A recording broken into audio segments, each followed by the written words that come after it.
Hello, my name is Derek, and today I'm giving you a video about the cycling the Hebridean Way and what happens before it, during it, and after it in terms of what you need to do or what you can do to have a really good trip on your bike.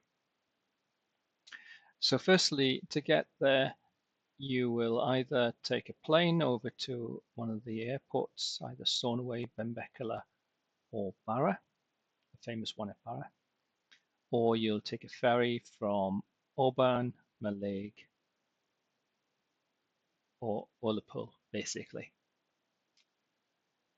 When you get to these places, you can either get there by personal vehicle, car, or you can cycle it up there, naturally. If you do take your car, you can park either in a private long-term storage facility, which is what somebody did that I encountered on my journey in Oban.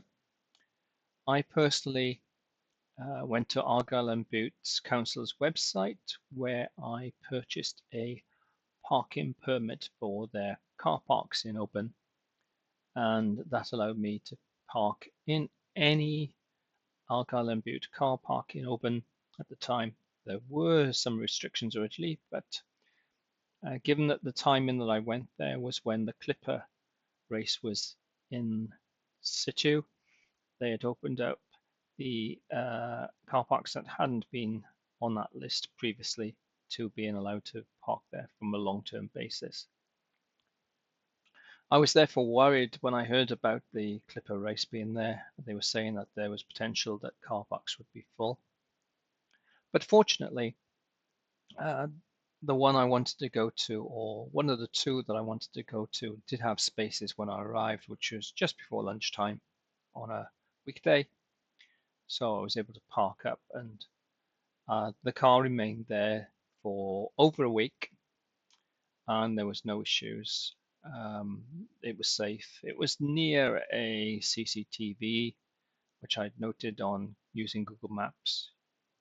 You can see if there was a CCTV nearby, and therefore I left the car there and actually stayed a night in a hostel in Oban before I ventured with my bike over to Castlebay Barra. So my experience was really what they say is the south to north um, route, which is what the predominant wind direction usually is. So that's the recommended route. However, I did encounter people going in the opposite direction at times, so it is possible to do it in the other direction. And naturally, if you're going to come back on yourself to get back, that is what you're going to do as well.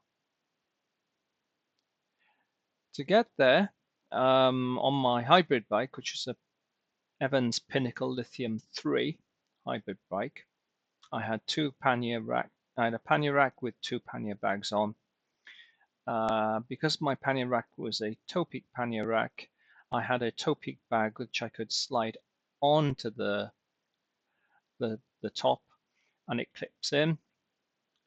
I had a top tube bag, a relatively small top tube bag, 1 litre or whatever it was, which I kept basically my phones in, which was a waterproof top tube bag from Decathlon. And I also had a Decathlon full-sized frame bag. So I lost my any potential for putting water bottles within my frame area, and instead I had two water bottle bags which could also hold food in it on my handlebar. Again, they came from Decathlon. The two pannier bags were also Elops 47 litre bags from Decathlon. They worked very well. I had to use both of them because in one of them I only had a soft bike bag, which I needed to use later, and I'll come to that later in the video.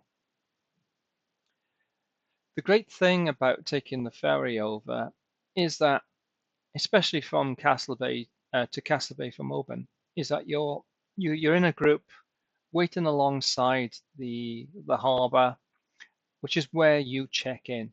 There is no need to check in at the building or the same way the cars go in.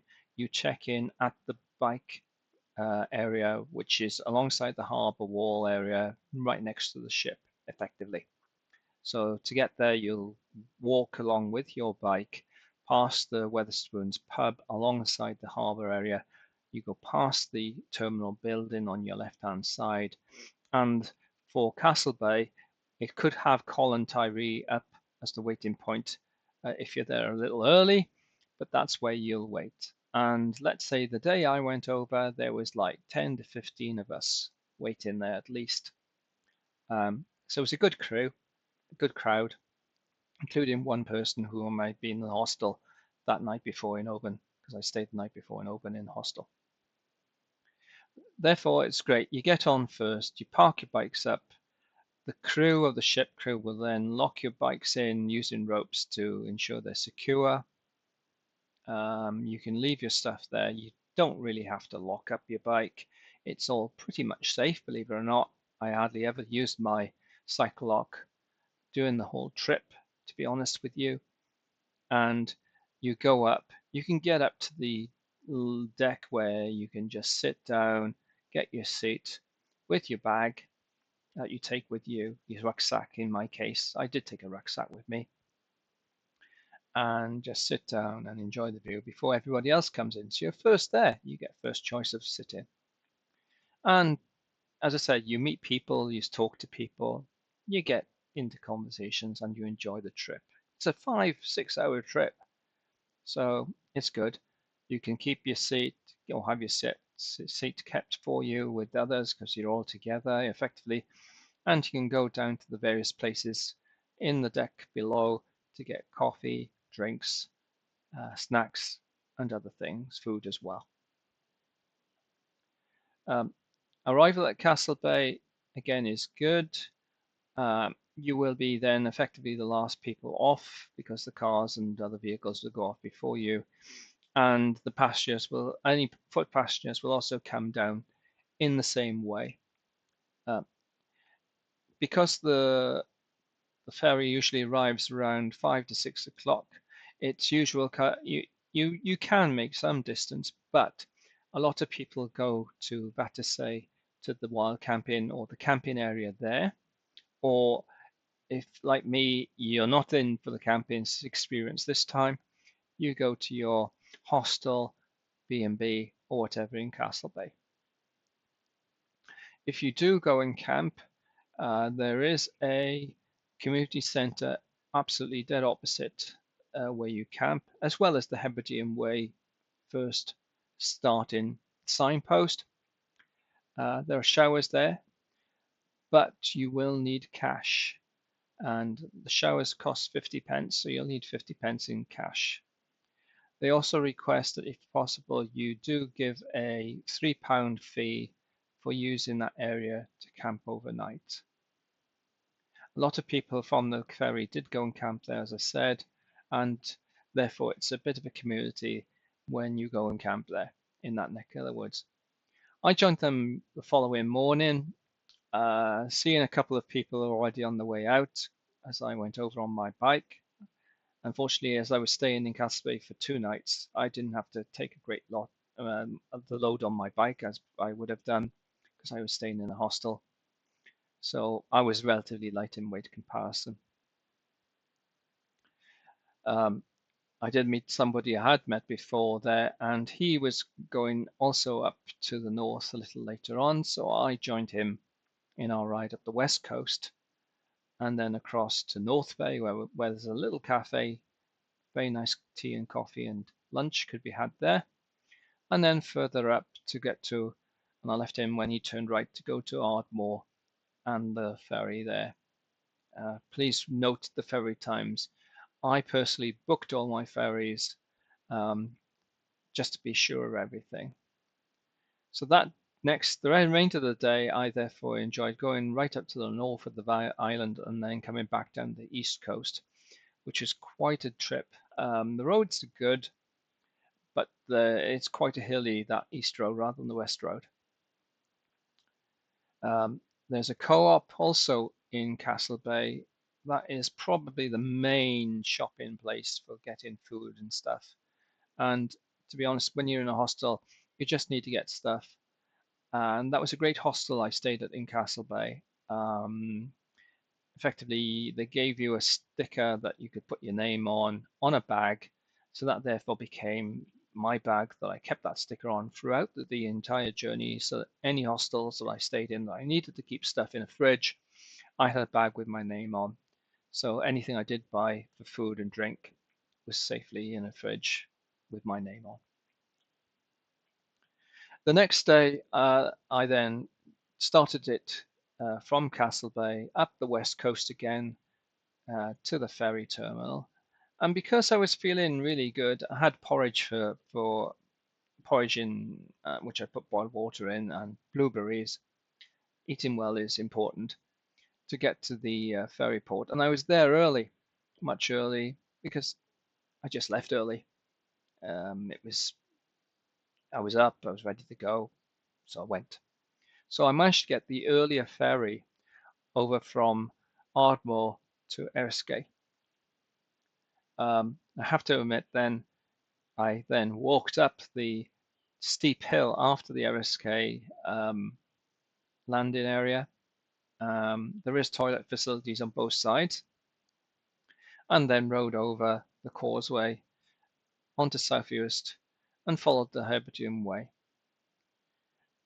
In doing my Hebridean Way journey, I did take, besides having a Garmin with all my routes already on there, which I'd used Komoot to work out, and just made sure they followed what I wanted to do, so I created it on a day-by-day basis. I did take Ordnance Survey maps, which I didn't really need to use, but I did have Ordnance Survey maps for the entire route just in case. But to be honest with you, in terms of doing this journey, the main things that I really referred to in setting up this journey and following this journey are this one,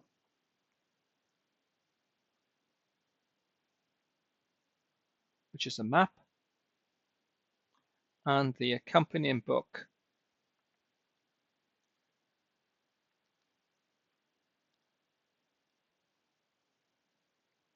which is really good for telling you where things are along your route, including places for eating, drinking, and where stops can be.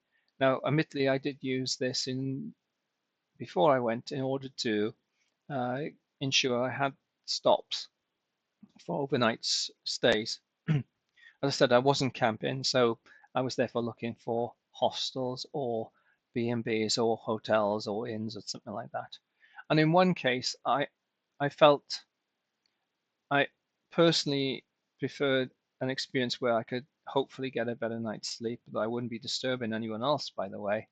So instead of going to a hostel, I decided to go to an inn so I could have, because there wasn't, it also helped then for that I didn't have to stop in a place to get food and provisions.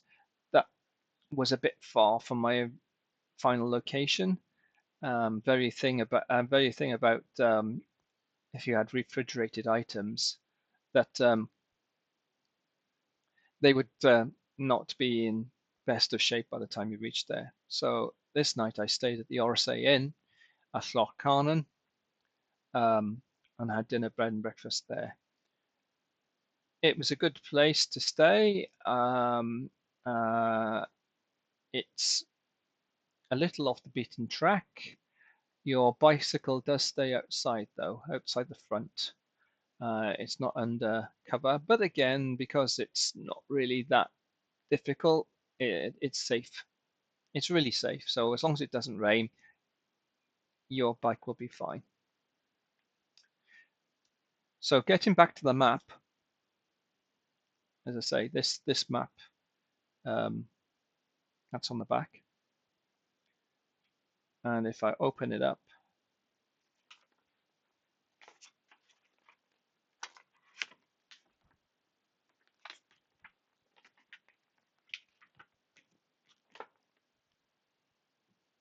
you can see the beginning of the route from Battersea down in the bottom, up through Eriskay to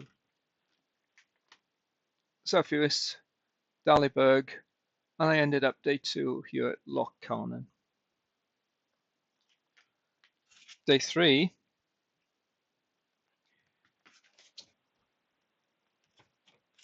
was therefore from Loch Carnan,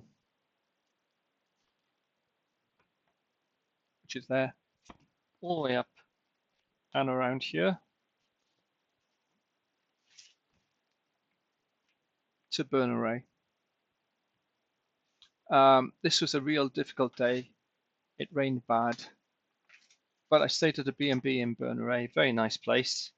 Went to the shop and bistro it was on a Friday, so it was fish and chips day, and really good trip. Enjoyed the scenery. Didn't enjoy the rain and the wind because, unfortunately, as I say, although normally the wind would be with you, in this instance it was quite a crosswind and into you a lot the whole journey. Then across to Leverborough the next morning early, and then meeting up with some people I'd met before who were a couple from Belgium. I'd had issues with my bike. It was very difficult for me to be in low gears. It was very, if I can say, difficult to cycle. The chain was being a bit funny. You had to be careful. So at times I basically had to walk where I would have preferred to keep on riding, but there we are. But they stayed with me throughout a lot of the day, heading up to Tarbert. It is absolutely beautiful going up that route.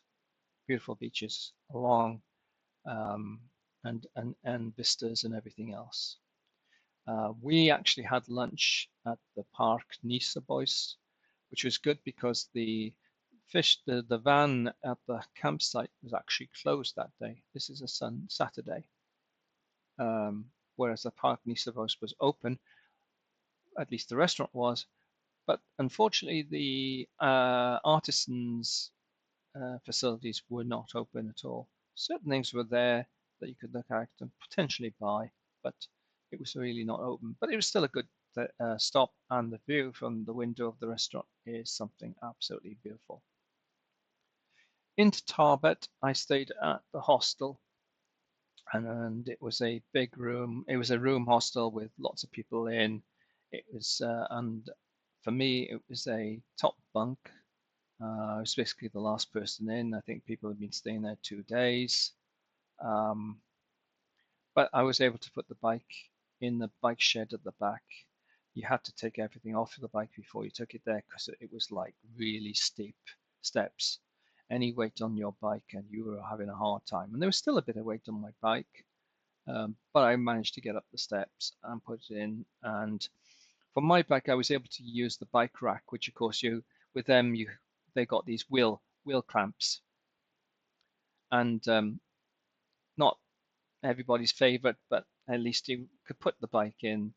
If you can use them, then okay. If not, then I've got you do need to have something to keep the bike upright or not matter about where the bike is lying down, which became an issue. Well, it's not an issue, happened later on in the journey. Again, in most cases, the Berneray B&B had the same thing, a bike rack with a place to put your front wheel in. Tarbert, with my Belgian friends, had something to eat at the hotel. Things closed at 4 or 5 o'clock. Everything closed at 4 or 5 o'clock on a Saturday. I didn't get to the Harris Tweed thing, unfortunately, and perhaps I should have. I didn't need to get to the distillery, but that seemed to be the place to go if you could before 5 o'clock. But I did get to the Essence of Harris place, where I bought a few things for people. It was really nice in there. You can order things online as well, so you can just buy some small things and see what they're like, and if they are nice, then you could potentially buy things online later. Sunday. As you may know, everything is closed on Sunday in Harris and Lewis. Um, my Belgian friends decided to stay another night in Tarbet at the hotel that they were staying in. For them, that was the right thing to do. The hotel was open for everything. They could have a local day ride if they wanted, or they could just take it easy and just walk around Tarbet. Unfortunately, I didn't meet them again after this point, so I wasn't able to have a chat with them about what they did. I, however, decided to move on. I had decided that. So I decided to travel quite a distance, ended up in Doonbraes Hotel, which was great because they did a dinner, bed, and breakfast on Sunday night to Monday morning, and used that day as a sightseeing day along the whole route. The wind, unfortunately, was predominantly from the west, so the latter part of that day, heading across towards the Carnish stone circles and then on to Doombrace, was not as nice. And I met up with another couple of people who I'd met previously, some German speaking Swiss guys on their bikes during that period. And we visited the stone circles, predominantly numbers 3, 2, and 1. Encountered the situation at the visitor center, which is, of course, closed at this point in time where there's temporary facilities. All temporary facilities were closed, including the toilets, which for some people were difficult because they were looking at them and you could see that they perhaps wanted to use them, but they couldn't, of course, because they were closed. And it's an issue. Sunday, everything is closed. Fortunately, for me, the hotel isn't too far away, 15-20 minutes, I guess, on a bicycle. So rode up to Doombraes Hotel. And for there, again, I had a shed to park, except it was really a massive garage. Inside that garage was, again, a bike stand, so I could put my front wheel in. My front wheel is basically a 40mm wide marathon, Schwalbe Marathon MTB. I had no issues with my tires at all doing the trip. I had no issues except for my chain at all doing this trip. It was absolute easy thing, even though I had, as I said, in my frame bag, basically um, a bike repair kit with bike spares as well, with the exception of my bike tool um, and things that I could need to tighten up or whatever. So from Toombraes, I didn't venture back to Carnish Circle because I felt there was nothing really else there for me to go to on a Monday morning, and decided to have a relatively easy day, except it is never an easy day, going to um, the beach and the Callaway community shop, which is very well known on Facebook. If you go and use Facebook and look for the Callaway shop, you'll find it there. Uh, there I had something to eat for lunchtime, bought things that I needed for the hostel the night and breakfast, which again I was going to have porridge and blueberries. And the ready meal wasn't actually pasta; it was more a curry thing that they sold. They didn't really sell pasta single meals, so that's what I did. Rode then to Giran Blackhouse, absolutely lovely place. Again, from a hostel point of view, if there is people there, it is difficult because the hostel room I was in one end and it was like 4 beds in a very limited space. Thankfully, I was the only person there for me, so I had the space. The next door is a family room, and there was a family there from Germany with their 2 children. Again, similar sort of spacing, I guess. They felt it was quite cramped for them, but hey, they were going to be there for a while, so they took over quite a bit of the building. And then there's a combo sitting area and table and kitchen in a big room next door. There's no TV or anything else. You basically, it's there for you to just sit down, enjoy the life and company. There's Wi-Fi throughout everywhere, by the way. Internet connections are very good in general across the entire place. And then there's microwave ovens and everything else that work quite well. Just got to work out sometimes if the microwave is unfamiliar to you, what you need to do. Because of everything else, I decided to leave Giran quite early the following morning after breakfast. So I left probably between around 7:45 in the morning. I needed to get to the Butt of Lewis. That was a good ride up to the Butt of Lewis from there, and I made it by about 11:30, 11:45-ish. Um, Riding quite well. It is a bit up and down, some nasty little hills. It's not as easy as you might think. Um, some of the so-called attractions on the route you don't see because they're hidden away, sort of thing, and sometimes they're not well marked. So I didn't get pictures of certain things, but it was a good route. Got there, got to the Butt of Lewis. People watch out for certain cars. Just beware that I encountered on my journey situations where I would get into the passing space and let cars and other vehicles coming towards me and coming up behind me to get past me. But on certain occasions, I saw other cyclists who just kept on going. Occasionally, I did too, especially if I'm going up a hill. And if I'm going up a hill, I want to get up the hill, and stopping is not going to help me get up that hill. So keep to the far left. If they're careful, everyone can get past. You're not taking up too much space. But on many occasions, I saw cyclists just keep on going, even though notionally they should have stopped at the passing space and let the vehicles through. Up to the Butt of Lewis, and I finished the journey, the Hebridean Way journey anyway. Something I'd planned, I actually sent an email to the bus company on the Isle of Lewis and Harris, because there's a bus route, I think it's called the W1, that goes from the village of Ness to Stornoway. And from the response I got, the statement was, yes, they do take bicycles as long as there's room in a hold. So I said, great. And then looking at the timetable, it seemed to be that the starting point of the journey back was going to be somewhere near the Wobbly Dog Cafe. Now, the Wobbly Dog Cafe is really quite funny. It's one of the few places where you can get something to eat and drink in that area at all.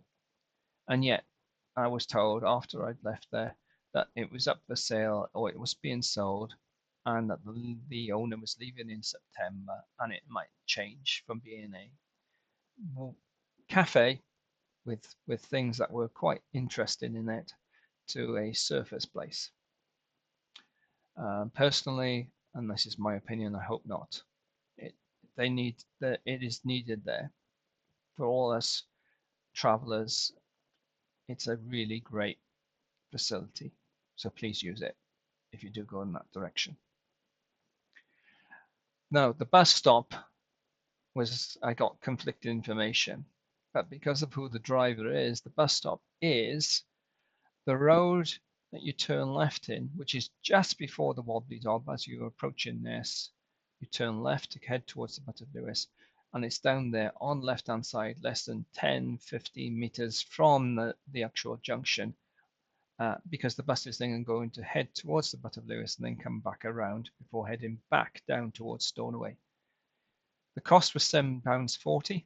You could pay by card as well as cash, and that would get you all the way into Stornoway to the bus station right next to the harbour.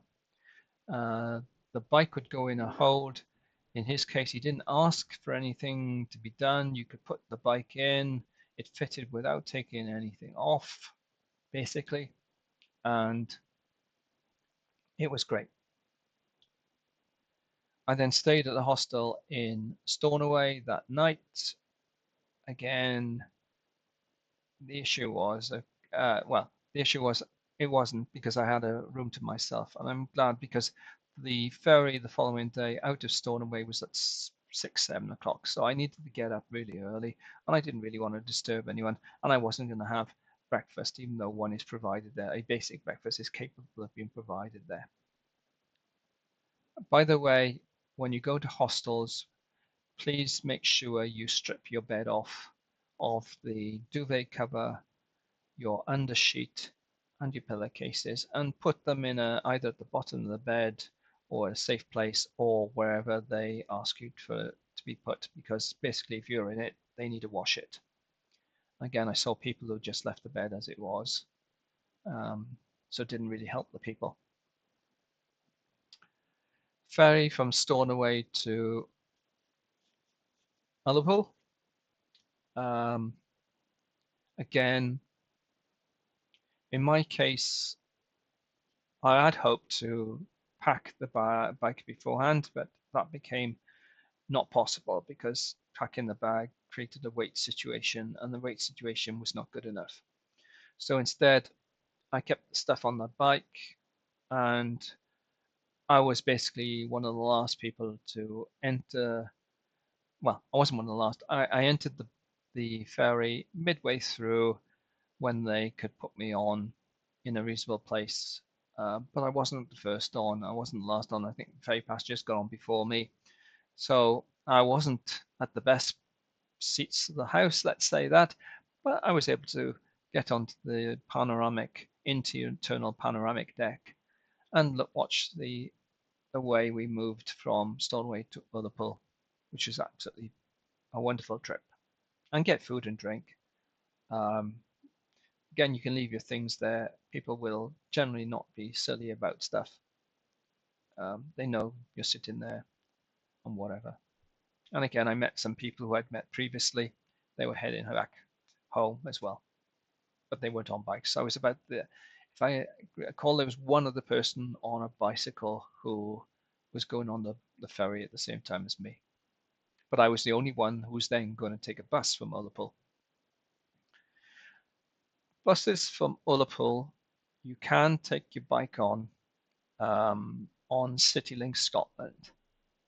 I booked the CityLink Scotland from Ullapool to Inverness, then a next bus from Inverness to Fort William, and the final bus, which was actually run by West Coast Buses, using City Buses facilities from Fort William to Auburn.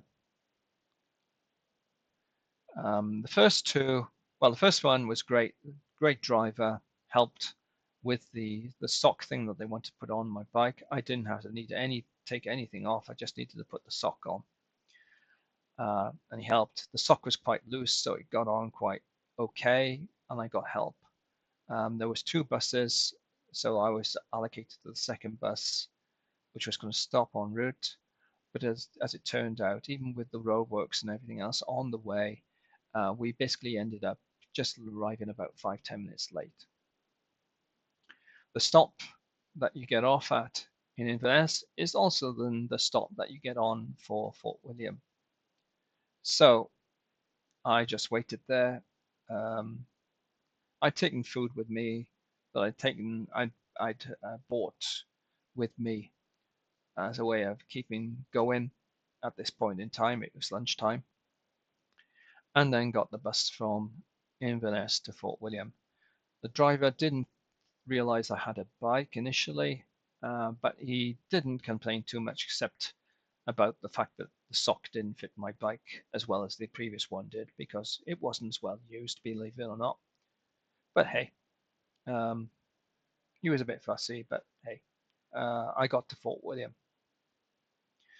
At Fort William, again, got off, got my stuff, and this is one time I did use my lock because I was going to use the cafe at the Morrison's, which is right at the bus station.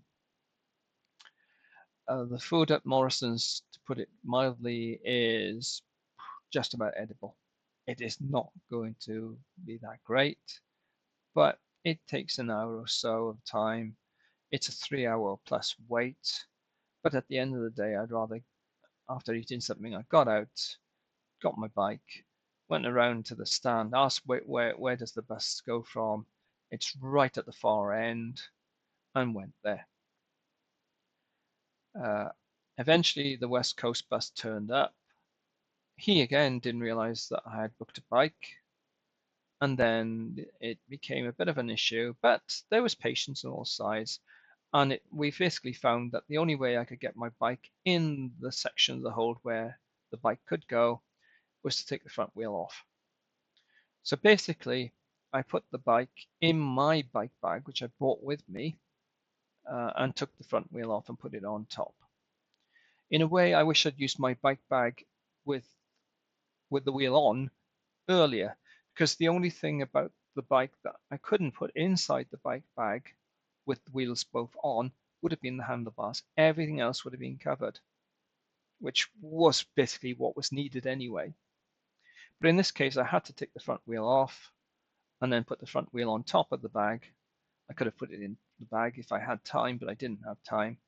And the journey from, in many ways, the journey from Fort William to Oban was the most relaxed because he wasn't having to drive like mad. The guy down from Inverness to Fort William had to drive quite hard, as did the guy from Ullapool to Inverness because of the traffic problems and the roadworks. So we arrived at Oban at around 7:25 at night, where I could take everything off, put my front wheel back on its axle and back on the bike, therefore, and take the bike to the car. And I stayed there that night at the hostel because I'm just tired, and then head home the following day. It's therefore possible for you to do these bus journeys in reverse, and therefore you can do that. I have to say that when the bus from Ullapool to Inverness went off, and we got to Gorve, being the first railway station on that route, I would not like to have cycled Ullapool to Gorve. It's some nasty hills. It is, unless you're going at a time that traffic isn't happening, and it is a good 30 odd miles. So you could say it's going to take you potentially 2 hours at 10, 15 miles per hour. It's going to take you 2.5 hours to get there. Then it's really difficult. If you've got an e-bike like my Belgian friends did, it possibly is doable because the power will help you get up those hills, etc. But it is difficult. And then you've got to take Gorve to Inverness. And what they were having to do was then take Inverness to Glasgow, Glasgow to Auburn to get back to their car. I think I lucked out by doing what I did, even though the bus journey did cost over £40 for me and my bike. But it's less than probably the cost of the train journeys. And there we are. That was the Hebridean Way Cycle away. Just be aware that the walk-in journey is not the same. I saw in a recent magazine they referred to the Butt of Lewis as being the end of the walk. It is not. The walk after you cross Tarbert cannot follow the route beyond Stornoway because the facility for walking isn't quite there yet, it seems. Maybe one day, but it's now the walking route ends at Stornoway rather than heading west to the Carnish Stones, for example, and then up northeast to the Butt of Lewis. It was a wonderful route, really enjoyed it. I'm sorry I didn't get to see my Belgian friends again, I'll be honest with you, and other friends from Vancouver Island in Canada and other places. If you do see this, thank you very much for watching this video, and I hope to see you again soon with perhaps something more about the actual trip, some photographs and some other things about my day-to-day experiences. Be that as it may, if you want to see what I did, you can find me on Strava. My name's Derek Evans. And you'll find there some photographs as well as the actual routes I took. They are open to everyone. I published for everyone. And if you do, hope you enjoy it. Thank you. Take care. Bye.